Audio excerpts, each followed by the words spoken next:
Hi all, ഇന്നത്തെ കഥയിലേക്ക് എല്ലാവർക്കും സ്വാഗതം. വീഡിയോയിലേക്ക് പോകുന്നതിന് മുമ്പ് തന്നെ എൻ്റെ ചാനൽ ആരെങ്കിലും ഫസ്റ്റായിട്ട് കാണുന്നവരുണ്ടെങ്കിൽ ഫസ്റ്റ് തന്നെ സബ്സ്ക്രൈബ് ചെയ്ത് ലൈക്ക് ചെയ്ത് സപ്പോർട്ട് ചെയ്ത് കാണാം. സരയു കിരണിനോട് പറയാണ്, പിന്നെ എൻ്റെ കുഞ്ഞ് നിൻ്റെ കുഞ്ഞിനെ പോലെ വല്ലവൻ്റെയും ചായയിൽ ജനിക്കുമെന്ന് നീ കരുതിയോ? അത് കേട്ട് കിരൺ വല്ലാത്ത രീതിയിൽ അവളെ തന്നെ നോക്കുകയാണ്. കാരണം അവളുടെ വിഷമോർത്തിട്ട് തന്നെ നോക്കുകയാണ്, അല്ലാണ്ട് അത് അവന് കൊണ്ടത് രീതിയിലല്ല. അപ്പോൾ പിന്നെ ഷാരി പറയാണ്, മോൾ എന്തൊക്കെയാണ് മോളെ ഈ പറയുന്നത്? അവൾ പറയട്ടെ ആൻറ്റി, പറയാവുന്നിടത്തോളം അവൾ പറയട്ടെ. നീ ഈ പറയുന്നതൊക്കെ തിരിച്ചെടുക്കേണ്ട ഒരു ദിവസം വരും. കിരൺ ചിരിച്ചുകൊണ്ട് കളിയാക്കി പറയാണ്, അതിനി വലിയ താമസമൊന്നുമില്ല. പിന്നെ നീ ഇപ്പോൾ പ്രസവത്തിൻ്റെ ക്ഷീണത്തിൽ വിഷമിച്ച് കിടക്കുന്നതുകൊണ്ട് ഞാൻ ഒന്നും പറയുന്നില്ല. അല്ല, ഈ കുഞ്ഞിൻ്റെ അച്ഛനെവിടെ? അപ്പോൾ ഷാരി പറയാണ്, മോൻ പുറത്തെങ്ങാനും ഉണ്ട്. ആ, അവൻ പുറത്തൊക്കെ ചുറ്റിക്കറങ്ങിയിട്ട് വരട്ടെ, ഞാനിറങ്ങാം. കിരൺ അവിടുന്ന് ഇറങ്ങി. അവൻ പോയപ്പോൾ സരി പറയാണ്, ഇവനെയൊക്കെ എന്തിനാ ഇങ്ങോട്ട് വിളിച്ച് കയറ്റുന്നത്? ഞാൻ വിളിച്ച് കയറ്റിയതാണോ? അവൻ പറഞ്ഞത് കേട്ടില്ലേ? ആ താര എന്ന് പറഞ്ഞവളെ കാണാൻ വന്നപ്പോൾ ഇങ്ങോട്ട് കയറിയതാണെന്ന്. അവളിനി ഇങ്ങോട്ടെങ്ങാനും കയറി വരുമോ? സാരി പറയാണ്, അറിയില്ല മോളെ. അവൾ ഈ പരിസരത്തെങ്ങാനും വന്നാൽ ആട്ടി ഓടിക്കും ഞാൻ അവളെ. ഒരു കാരണവശാലും എൻ്റെ മോളെ കാണാൻ അവളെ അനുവദിക്കരുത്. ഇല്ല മോളെ, മോളിപ്പോൾ പ്രഷർ കൂട്ടാതെ അവിടെ കിടക്ക്. അവൻ വന്നിരിക്കുന്നു എൻ്റെ കുഞ്ഞിനെ കാണാനായിട്ട്. പിന്നെ കാണിക്കുന്നത് നമ്മളെ ബൈജുവും പാറും കളിച്ചുകൊണ്ടിരിക്കുകയാണ്, അതായത് ചെസ്സ് കളിച്ചുകൊണ്ടിരിക്കുകയാണ്. പാറു പറയാണ്, ബൈജു ചേട്ടന് അപകടം ഉണ്ടായതിനു ശേഷം കള്ളക്കളികളൊക്കെ കുറവാണല്ലോ. അല്ലെങ്കിലും ഞാൻ കള്ളക്കളിയൊന്നും കളിക്കലില്ല, നീയല്ലേ കളിക്കല്. ഒന്ന് ചുമ്മാതിരിക്കും ബൈജു ചേട്ടാ. അപ്പോഴാണ് അവിടെ കാറ് വന്നത്. അപ്പോൾ ബൈജു പറയാണ്, അളിയനും കല്യാണിയും വന്നല്ലോ.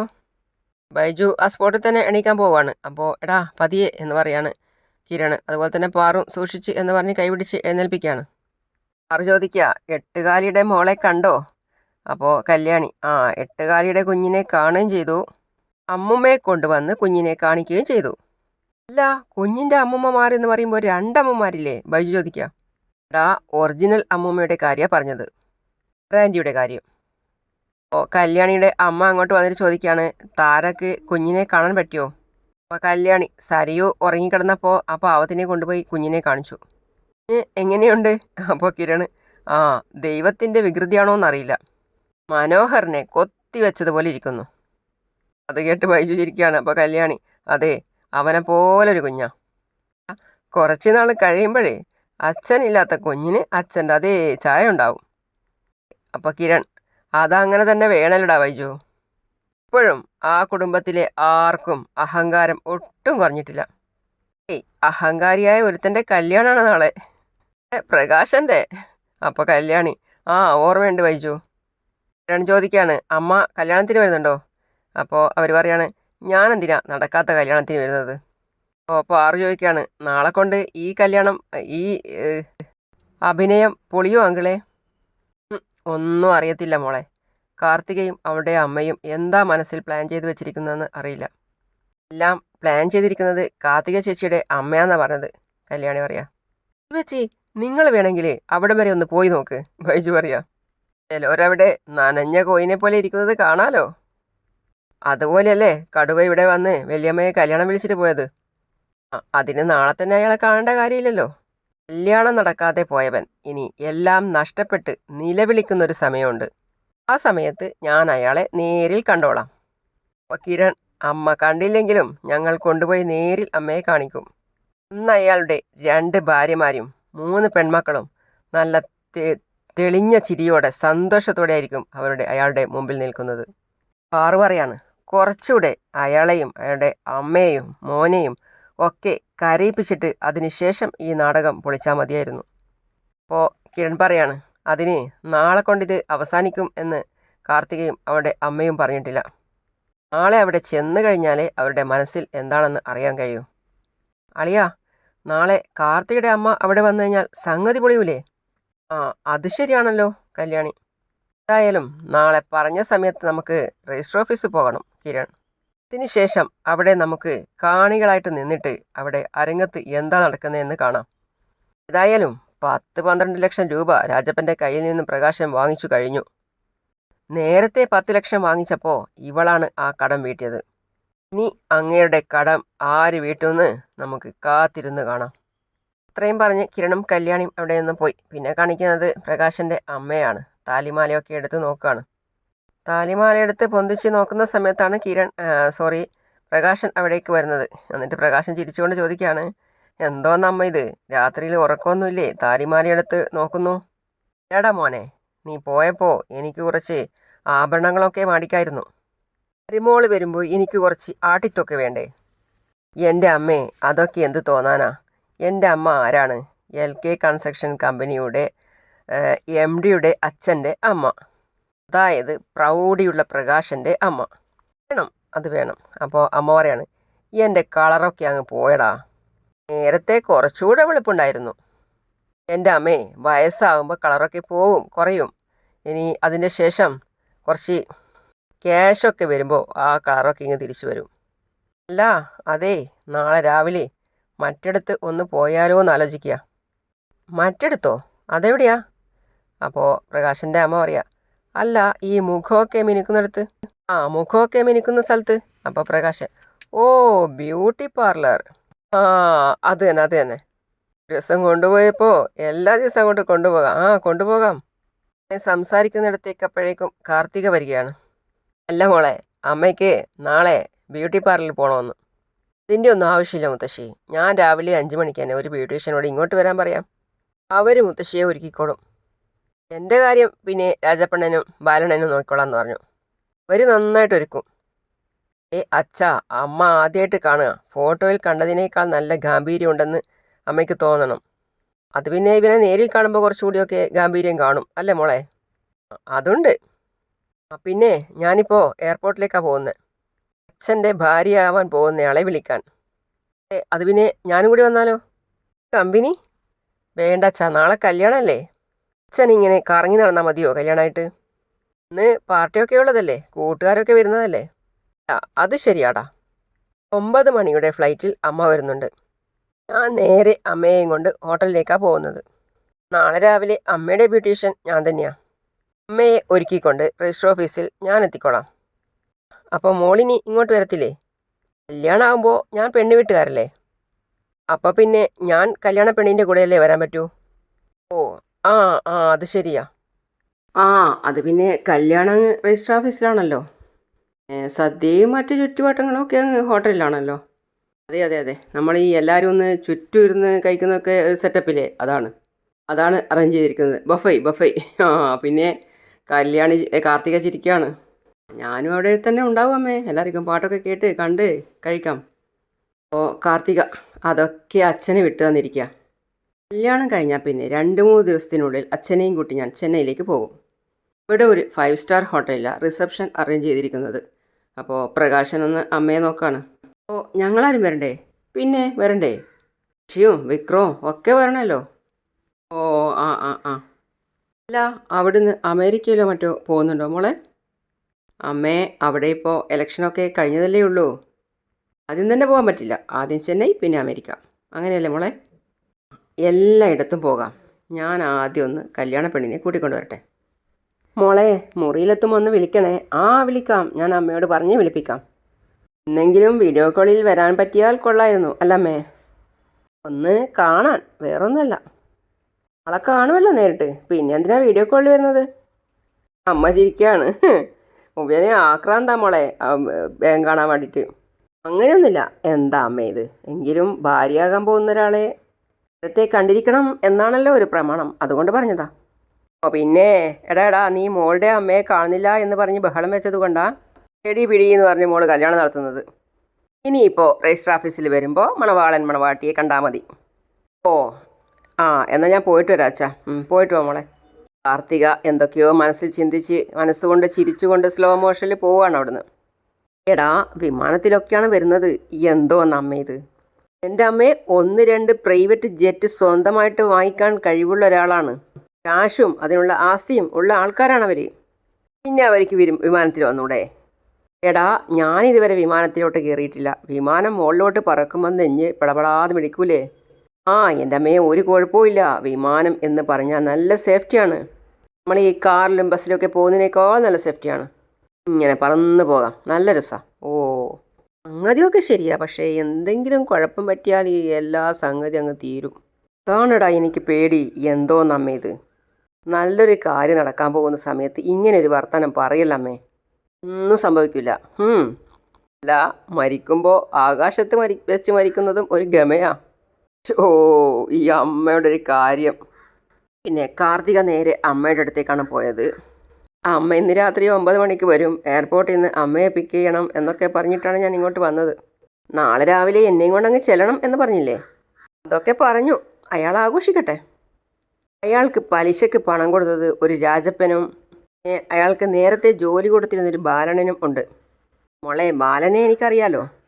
ഇന്ന് എന്നെ വില്ലയിലേക്ക് കൊണ്ടുപോയത് അയാളല്ലേ? ആ അതെ. ആ, അവരുമായിട്ട് മിക്കവാറും ഇന്നൊരു അടിച്ചുപൊളി കാണും. അണയാൻ പോകുന്ന ദീപത്തിൻ്റെ ആളിക്കത്തൽ അല്ലേ? അയാളങ്ങനെ അണയാനൊന്നും സമയമായിട്ടില്ലല്ലോ. ആ, ഏതാണ്ട് ആയിക്കൊണ്ടിരിക്കുക. ആ, അതിരിക്കട്ടെ. നാളെ എന്താ അമ്മയുടെ പ്ലാൻ? അതൊക്കെ നാളെ രാവിലെ പറഞ്ഞാൽ പോരെ? രജിസ്റ്റർ ഓഫീസിൽ നാളെ അമ്മയെ എല്ലാവരും കാത്തിരിക്കും. കാത്തിരിക്കട്ടെ, അവൻ കൊതി തീരെ കാത്തിരിക്കട്ടെ.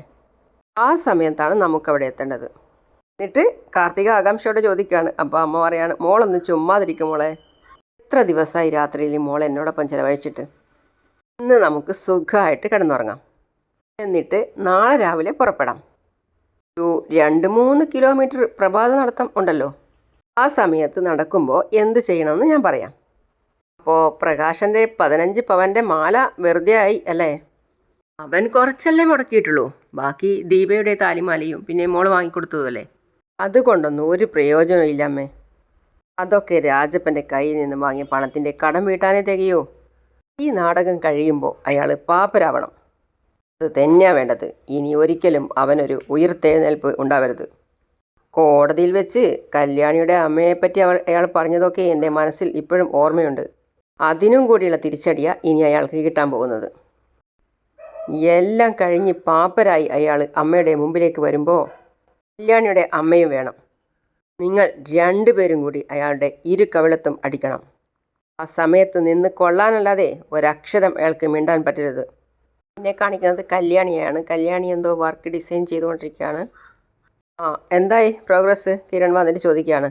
അപ്പോൾ കല്യാണി, ഇതേ ലക്ഷ്മി അമ്മയുടെ വീടിൻ്റെ ഇൻറ്റീരിയറൊക്കെ ഏതാണ്ട് പൂർത്തിയായിട്ടുണ്ട്. നോക്ക് എന്ന് പറഞ്ഞ് കല്യാണി കിരണിനെ കാണിക്കുകയാണ്. ഓക്കെ അല്ലേ? ഓക്കെയാ. അപ്പോഴേക്കും കല്യാണിയുടെ അമ്മ ചായയുമായിട്ട് വന്നു. മക്കളെ ചായ. അപ്പോഴാണ് കല്യാണിയുടെ അമ്മയുടെ ഫോൺ അടിഞ്ഞത്. അപ്പോൾ കിരൺ പറയണ, അമ്മയുടെ ഫോണാണ് അടിക്കുന്നത്. അയാളാണ് വിളിക്കുന്നത്, പ്രകാശൻ. അയാളെന്തിനാ അമ്മയെ വിളിക്കുന്നത്? ഇല്ല മോളെ, എന്തായാലും അമ്മ എടുക്ക്, സ്പീക്കർ ഫോണിലിട്.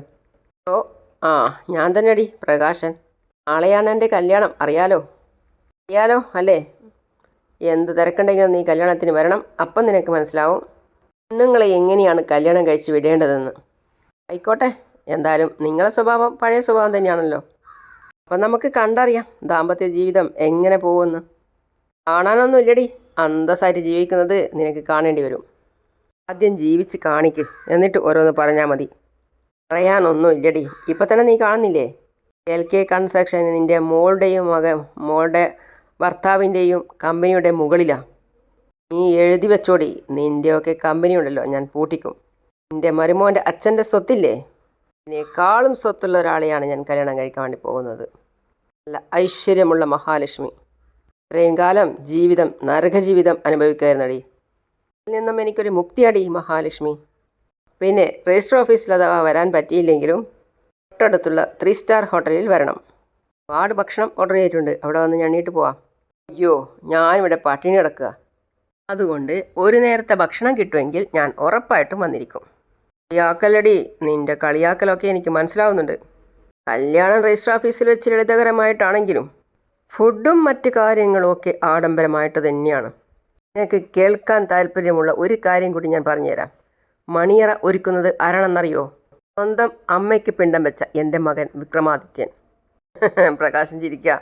ഇനി അവൻ്റെ കല്യാണവും ഉടൻ തന്നെ ഉണ്ടാവും. ഇതിനേക്കാളും ഗംഭീരമായിട്ട് നടത്തും. ഐശ്വര്യമുള്ളൊരു പെണ്ണിനെ, പണക്കാരി പെണ്ണിനെ ഞാൻ കൊണ്ടുവരും. ആ കല്യാണത്തിനും നീ വരണം, ഞാൻ ക്ഷണിക്കും കേട്ടോ? ശരി. അപ്പോൾ happy married life to Prakashan. ഒരാളുടെ ജീവിതം നാളെ എന്താകും എന്നറിയാതെ അഹങ്കാരിയായ വാക്കുകളും പ്രവൃത്തികളും തലക്കി പിടിച്ചിട്ട് അഹങ്കാരത്തോടെ പറയുന്ന സംസാരമാണ് ഇപ്പം നമ്മൾ കേട്ടത്. കല്യാണിയും പറയണം, നാളെ സദ്യ കഴിക്കാൻ പോകണ്ടേ അമ്മേ? നിങ്ങൾ പോകുന്നുണ്ടല്ലോ, കഴിച്ചിട്ട് പോരെ. 12 ലക്ഷം രൂപയാണ് അയാൾ ആ രാജപ്പൻ്റെ കയ്യിൽ നിന്നും പലിശക്ക് വാങ്ങിച്ചിരിക്കുന്നത്. സത്യം പറഞ്ഞാൽ കാർത്തികയുടെ അമ്മയും എനിക്ക് തൊഴാൻ തോന്നുക.